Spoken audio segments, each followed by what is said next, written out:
아멘, 아멘. 고맙습니다. 자리에 앉겠습니다.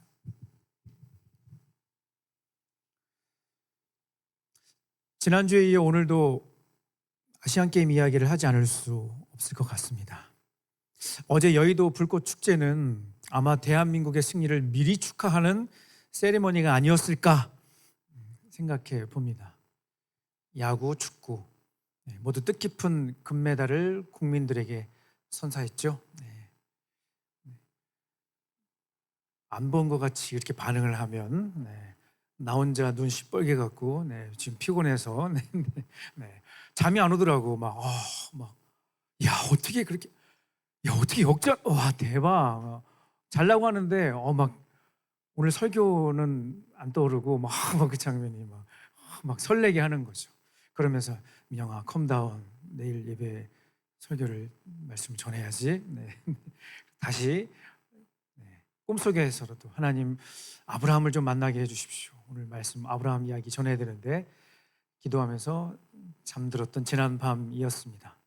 최선을 다해 뛰어준 선수들에게 감사의 박수를 보내고요. 그런가 하면 정말 아쉽고 안타까웠던 경기도 있었어요. 여러분 아마 못 봤을 텐데 지난 월요일에 있었던 롤러스케이트 남자 3000m 계주에서 대만과의 결승 경기였는데 우리 대한민국의 마지막 주자가 피니시 라인을 통과하기 바로 직전에 두 팔을 번쩍 올리며 기쁨의 세리머니를 했어요. 왜? 당연히 우승을 예감했으니까. 그 순간 딱 옆에 보는데 내가 앞서 있다고 생각하고 내가 먼저 통과한다고 생각했던 거지. 그래서 바로 직전에 야 하고 손을 딱 들었는데 경기가 마치자마자 그리고 태극기까지 딱 들고 휘날릴 준비를 딱 하고 있었는데 갑자기 우승팀이 바뀐 것을 알고 당사자뿐만 아니라 이 장면을 보던 전 국민이 순간 멘붕이 되었습니다. 초고속 카메라로 마지막 피니시 라인을 통과하는 장면을 판독을 하는데 이게 무슨 일? 우리나라 선수가 그 세리머니 하는 그 찰나의 순간에 대만 선수가 결승선을 먼저 이렇게 하고 통과한 거야. 야 하는 순간에 대만 선수가 어떻게 했냐면 보이니? 짧으니까 보이지, 그렇지? 그 야 하는 순간에 대만 선수가 먼저 그 스케이트 라인 끝을 하고 통과한 거야. 그래서 0.01초 차이로. 너무 황당한 선수들도 울먹이며 경기장을 빠져나왔다고 합니다. 안타까운 예라서 저도 마음이 조금 그렇지만 주는 교훈이 있더라고요. 스타팅 웰도 중요해요. 그리고 힘든 코너링도 중요해요. 그런데 더 중요한 건 피니싱 웰이 더 중요한 거예요. 여러분 수험 생활도 그렇고 그것뿐만 아니라 여러분 평생 모든 발걸음 가운데 처음보다 끝이 더 좋은 은혜가 있기를 간절히 바랍니다. 늘 말씀드리지만 무슨 말인가 하면 교만하지도 말고 낙심하지도 말라는 거예요. 아까 우리 시연이가 기도해 줬는데 기말고사도 그건 크게 신경 안 쓰는 거고 이번에 또 마지막 한 번 더 확인하는 또 시간이 있다 보니까 지난 9월 이후로 어떤 친구는 느낌 왔어 이렇게 그치 어깨가 좀 이렇게 그치 이 정도 패턴만 잘 유지하면 될 것 같아 하는 친구도 있는가 하면 또 반대로 수시 6개 쓰라 그래서 다 쓰긴 했는데 오늘도 면접 가야 되고 다음 주도 면접 논술도 막 이런 복잡한 여러 가지 생각들이 아마 여러분 머릿속을 스쳐 지나갈 거예요. 피니싱 웰이 무엇인가 하면 교만하지도 말고 낙심하지도 말라는 거예요. 아멘. 아멘. 지난주 우리는 하나님의 부르심 소명이라는 주제를 첫 번째 말씀 함께 나누었습니다. 지난주에 여러분에게 이 말씀을 함께 읽고 나누었죠. 여러분 보는 오른편에 있는 자막 우리 9절 말씀처럼 제가 떨어져서 쳐다본 거였구나. 베드로전서 2장 9절 상반절 말씀 다시 한번 읽어보겠습니다. 주제 말씀이라고 할 수 있는 베드로전서 2장 9절 함께 읽습니다. 시작. 여러분은 하나님께서 택하신 사람들입니다. 하나님의 일을 하고 하나님을 위해 말하는 그분의 도구로 선택받았습니다. 여러분, 여기에는 누구도 예외가 없습니다. 목사님, 제가 할 수 있는 게 별로 없는 것 같아요. 그리고 제가 제 지금 상황이요. 지금 죄송한데 지금 최저 맞추기도 너무 간당간당해. 너무 힘들어요, 지금. 근데 저를 부르셔서 쓰신다고요? 노, 절대. 네. 아니라고. 그 생각에 저는 반대합니다. 그게 아니라고. 하나님은 이 자리에 있는 저와 여러분 한 사람 한 사람을 어디엔가 꼭 필요한 도구로 쓰시기 위해 엄청난 계획을 가지고 계신 줄로 믿습니다. 아멘 하면 여러분께 되는 거예요. 아멘. 나는 지금 조금 부족하고 나는 조금 뭔가 모자라는데 하나님은 여러분을 어디엔가 쓰시기 위해 놀라운, 여러분은 몰라, 지금 몰라, 깨닫지 못해도 괜찮아. 그런데 하나님은 놀라운 기가 막힌 계획을 가지고 계시다는 겁니다. 세계적인 기독교 변증가이자 작가인 오스기니시 교수님이 쓰신 소명, 이번 말씀의 전체 큰 흐름을 함께 나누고 있는 내용이기도 한데, 이 책에 보면 소명의 의미를 다음과 같이 정의를 합니다. 같이 한번 읽어볼게요. 소명이 무엇인가? 시작. 소명이란 하나님이 우리를 너무나 결정적으로 부르셨기에 우리의 모든 존재, 우리의 모든 행위, 우리의 모든 소유가 헌신적이고 역동적으로 그분을 섬기는 데 투자된다는 진리다. 무슨 의미인지 더 추가로 설명드리지 않아도 이해가 될 거라고 생각합니다. 책 내용 중에 이 소명과 관련하여 굉장히 신선한 단어를 제가 하나 발견을 했는데, 인생기업가라는 단어를 그 책에서 언급을 해요. 오스기니시 교수님이. 인생기업가란 누구를 말하는가? 이렇게 정의를 합니다. 같이 한번 읽어볼게요. 시작. 미래를 현재로, 이상을 현실로, 불가능한 것을 성취된 현실로, 바라는 것을 실제 경험으로, 현상 유지를 역동적인 상태로, 꿈을 성취된 사실로 만드는 사람입니다. 오늘 우리가 함께 읽은 본문에 등장하는 인물이 바로 이런 사람이라고 할 수 있습니다. 하나님의 부름을 받아 지난 과거와 현재의 한계를 축복의 패러다임으로 바꿔내 살아낸 사람. 여러분, 이 패러다임이라고 하는 단어의 뜻을 알고 있을 거예요. 쉽게 말해서 우리가 기존에 가지고 있던 우리 생각의 틀인 거죠. 보편적인 사고의 틀, 인식의 체계를 패러다임이라고 하죠. 그래서 여러분, 이 패러다임을 바꾼다는 건 보통 쉬운 일이 아니에요. 그렇죠? 그냥 단순한 습관 바꾸는 그런 차원을 뛰어넘는 것이죠. 하지만 내 힘으로는 안 돼요.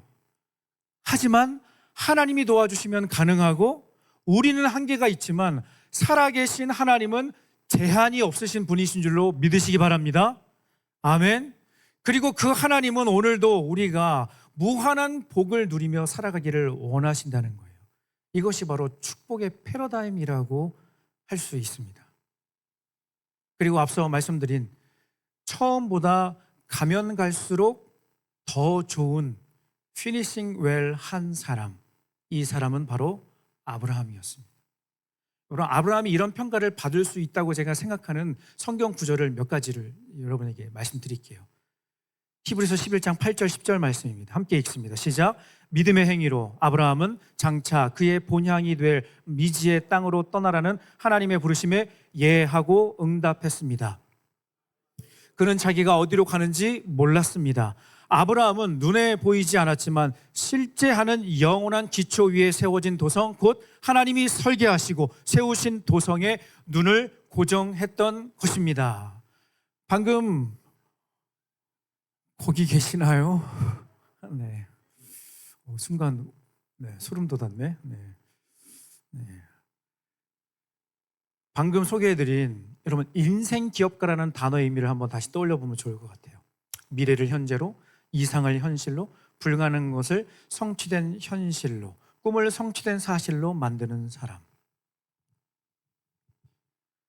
이것은 하나님의 확실한 소명을 받은 사람의 삶의 방식과 태도인 것이죠. 또 다른 말씀이 있습니다. 사도 바울은 로마서에서 아브라함의 믿음에 대해서 설명하며 그의 삶을 이렇게 설명합니다. 로마서 4장 19절 21절 시작. 아브라함은 자신의 무력함에 집중하지 않았습니다. 그는 그 약속 안으로 성큼 뛰어들었습니다. 그러고는 굳센 자, 하나님을 위해 준비된 자, 말씀하신 바를 이루실 하나님을 확신하는 자가 되어 나왔습니다. 이처럼 아브라함은 하나님의 소명을 확실하게 딱 붙잡고 말씀대로 순종하여 비록 부족한 것이 있었고 또 넘어지는 순간도 있었지만 그의 삶을 평가해 볼 때 정말 멋지게 쓰임받은 인생이라고 할 수 있다는 것이죠. 그런데 여기서 중요한 것은 아브라함이 이렇게 축복을 받은 것은 그가 잘나서 그런 것도 아니고 특별한 자격을 갖추어서 그런 것도 아니었습니다. 네. 진짜 계시는군요. 네.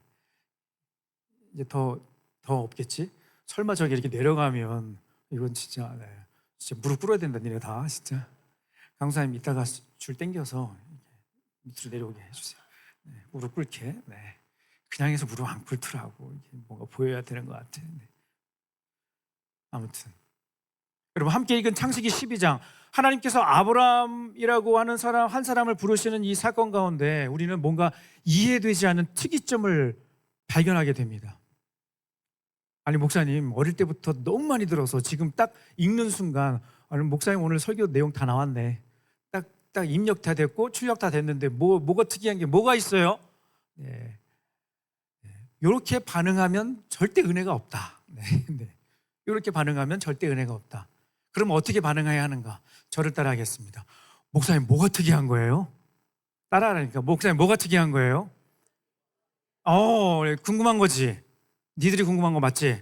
다시 한번 시작. 뭐가 특이한? 이런 반응이 은혜 받을 태도인 거야. 네.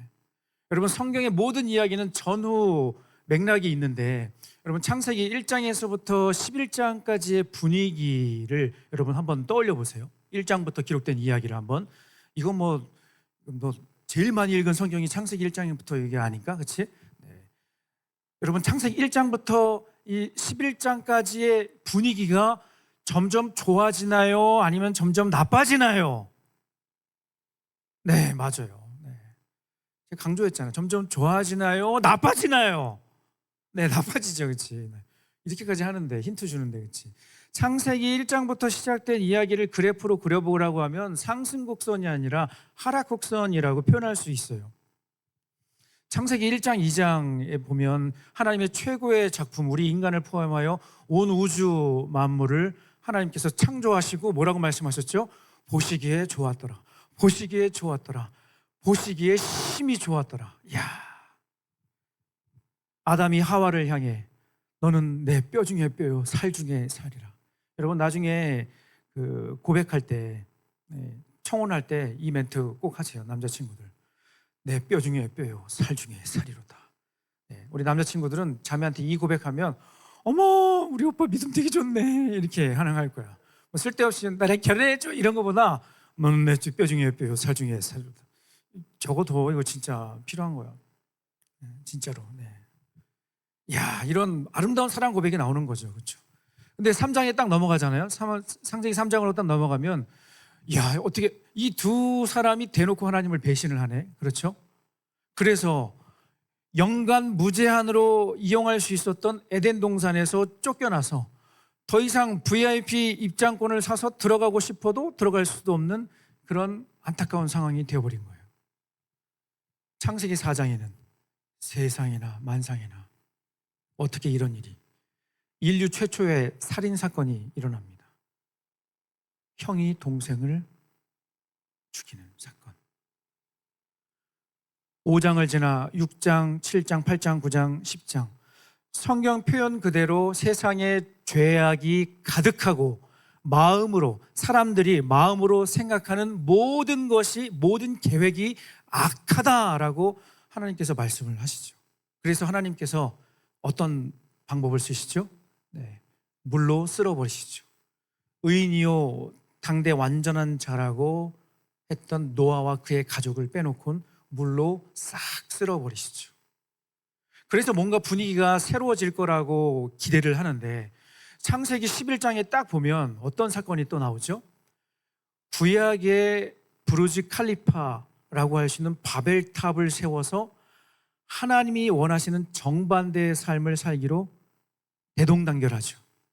이걸 보고 하나님이 가만 내두시지 않아요. 그렇죠? 하나님이 어떤 방법을 쓰시죠? 언어를 혼잡하게 하신다. 이런 상상이 돼요. 언어를 혼잡하게 하신다. 원래 언어가 하나여서 소통하는데 전혀 어려움이 없었는데 갑자기 제가 하는 말이 안 들리는 거야. 니 지야 오시무밍치. 그때 옆에 있는 사람이 스미마생.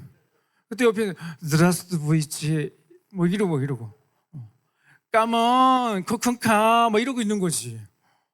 막 언어가 막 섞이니까 더 이상 소통이 안 돼. 그래서 자연스럽게 사람들이 흩어지는 거죠. 여러분, 여기까지 성경을 읽다 보면 어떤 소리가 들려야 하냐면 하나님의 한숨 소리, 탄식 소리가 들려야 돼요.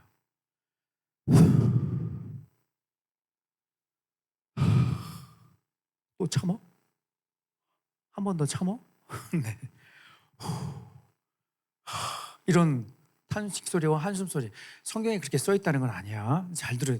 졸다가 요거 들으면 엄마, 목사님이 한숨을 그렇게 많이 쉬셨다네, 이렇게 얘기하는 거예요. 그게 아니라 그런 소리가 들릴 수도 있다는 거예요. 자, 가만히 한번 보세요, 이야기를. 하지만 우리가 잘 알고 있는 찬양의 가사처럼 소망 없고 빛도 없는 세상을 하나님이 사랑하셔서 다시 기회를 주시는 거죠.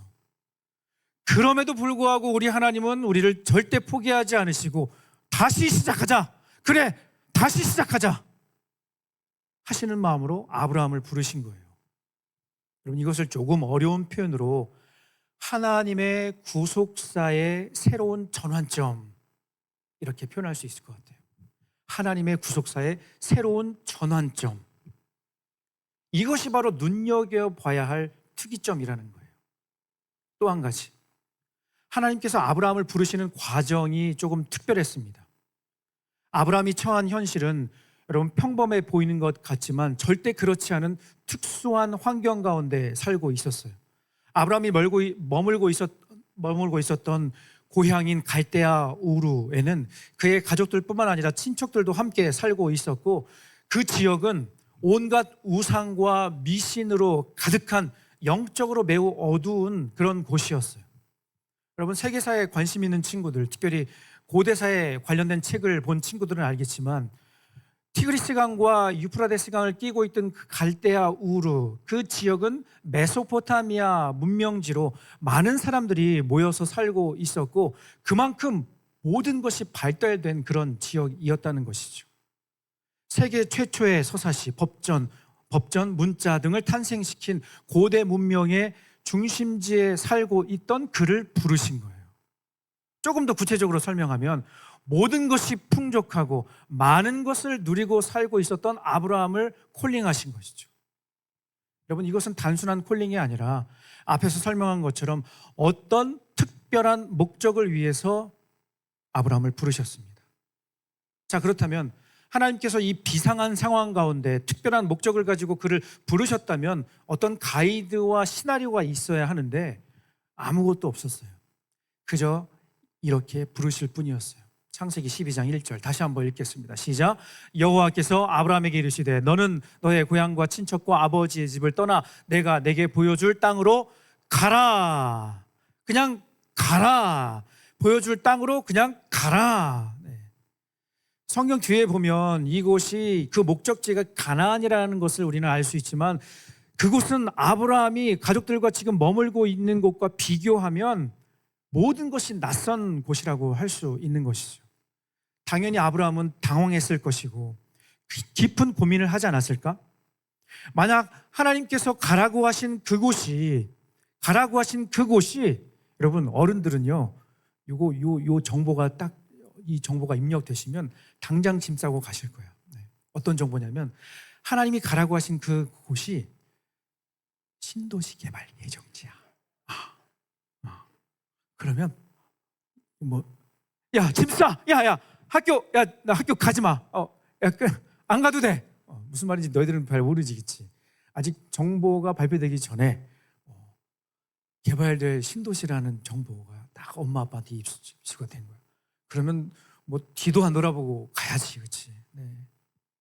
야, 대박, 인생 역전. 여러분, 이런 거였으면 몰라도 수십 년간 함께 살았던 친척들을 뒤로하고 집을 떠나야 한다는 것은 엄청난 도전이었을 거예요. 오늘 말씀의 제목처럼 축복의 패러다임으로 전환하기까지 그의 삶 전체를 규정하고 있었던 갈대아 우르 패러다임이 그를 고민하게 했을 거예요. 그런데 하나님은 결정적으로 중요한 약속을 한 가지 해주십니다. 12장 2절 3절 말씀 함께 다시 한번 읽겠습니다. 시작. 큰 민족을 이루고 내게 복을 주어 내 이름을 창대하게 하리니 너는 복이 될지라. 너를 축복하는 자에게는 내가 복을 내리고 너를 저주하는 자에게는 내가 저주하리니 땅의 모든 족속이 너로 말미암아 복을 얻을 것이라 하신지라. 여러분, 이 약속의 말씀을 들은 아브라함은 뭔지는 모르지만 무언가에 이끌려 마음의 변화를 경험하게 됩니다. 그리고 곧바로 말씀에 순종하여 결심하는 것이죠. 물론 아직까지 모든 것이 미확정이고 불확실한 상황이었어요. 그럼에도 불구하고 아브라함은 하나님의 말씀을 따라 믿음의 모험을 감행하게 되는 것입니다. 말씀을 정리하겠습니다. 여러분, 하나님께서 아브라함을 부르신 이유는 그를 통해 열방이 복을 받게 하시는 축복의 통로로 삼으시기 위해서였습니다. 하지만 그 당시에는 별다른 감동이나 익사이팅한 어떤 것을 솔직히 아브라함은 느끼지 못했을 거예요. 왜냐하면 여러분, 이 약속이 당장 내일이나 모레 이루어질 것이 아니기 때문에 그래요. 그렇죠? 그의 나이 75세에 하나님이 부르신 거예요. 여러분, 근데 잘 보세요. 아들을 낳기까지도 몇 년 걸렸어요? 몇 년 걸렸어요? 네, 25년 걸렸어요. 하나님이 이 엄청난 약속을 해주셨는데 아들을 낳기까지도 뭐 다른 변화는 없어. 뭐 꿈쩍도 없어. 그런데 아들을 낳는 이 약속을 이루어주시는 데까지만 해도 25년이 걸렸어요. 25년이. 이야.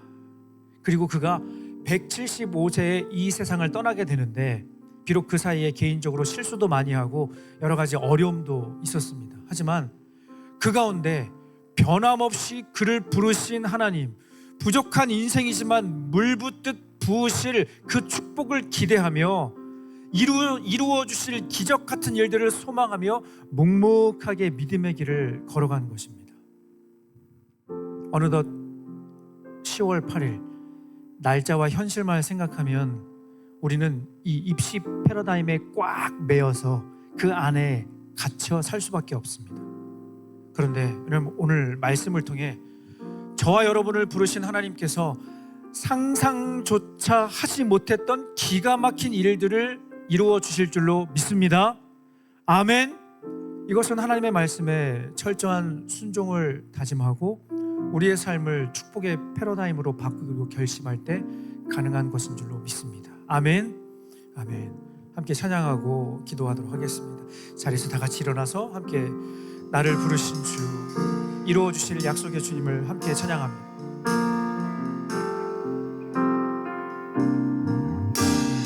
나를 부르신 주가 이루어 주시네.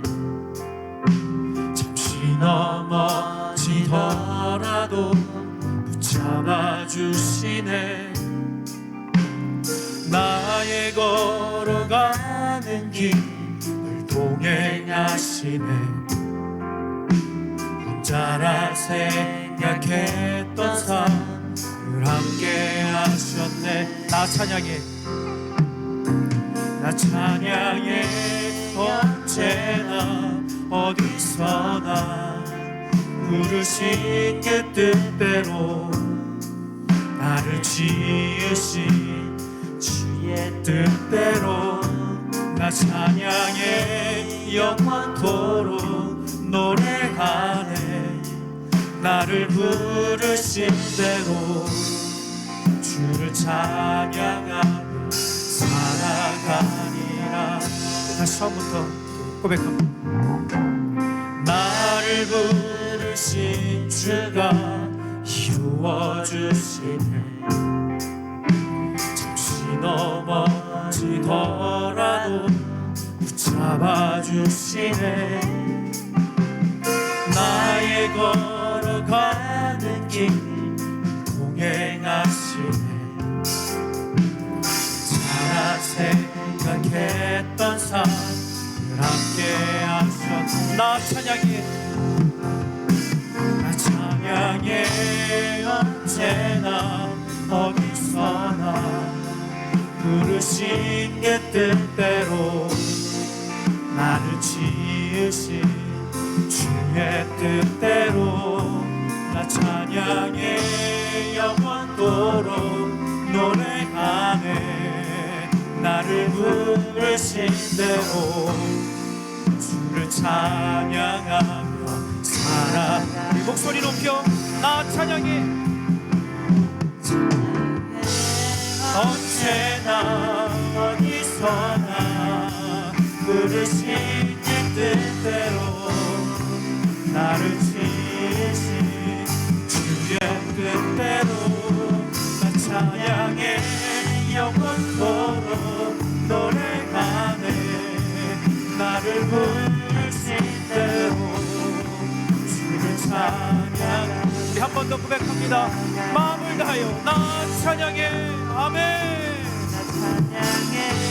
언제나 어디서나 부르신 내 뜻대로 나를 지으신 주의 뜻대로 나 찬양해.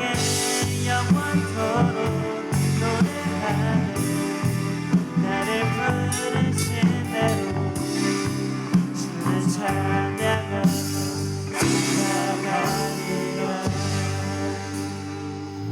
시간 잠잠히 그러나 집중하여 마음을 다해 함께 기도했으면 좋겠습니다. 함께 기도할 때 하나님, 나를 부르신 주님, 반드시 나는 지금 당장 내 앞에 있는 일 때문에, 내 앞에 놓여진 현실 때문에 다른 것이 보이지 않고 느껴지지 않지만, 그러나 우리 하나님은, 여러분을 사랑하신 하나님은, 여러분을 부르신 하나님은 여러분을 향하여 놀라운 계획, 크고도 비밀한 계획, 그것이 언제 이루어질지 나는 모르지만 하나님은 약속하시는 거예요. 반드시 이루어 주실 것이다. 내가 너를 축복하여 너를 위대하고 너를 귀하고 존귀한 나의 축복의 통로로 사용할 것이다. 아멘. 아멘. 아멘. 아멘. 여러분이 이 약속의 말씀을 확신하며 기도했으면 좋겠습니다. 이 한 가지 기도 제목 놓고, 하나님 아버지, 그 부르심을 우리가 듣게 하여 주시옵소서. 그 부르심에 우리가 응답하게 하여 주시옵소서. 그 부르심 앞에 우리의 믿음의 용기를 내어 주님을 향하여 달려가게 하여 주시옵소서. 이 기도 제목 가지고 잠잠히 그러나 집중하여 함께 기도하겠습니다. 기도합시다.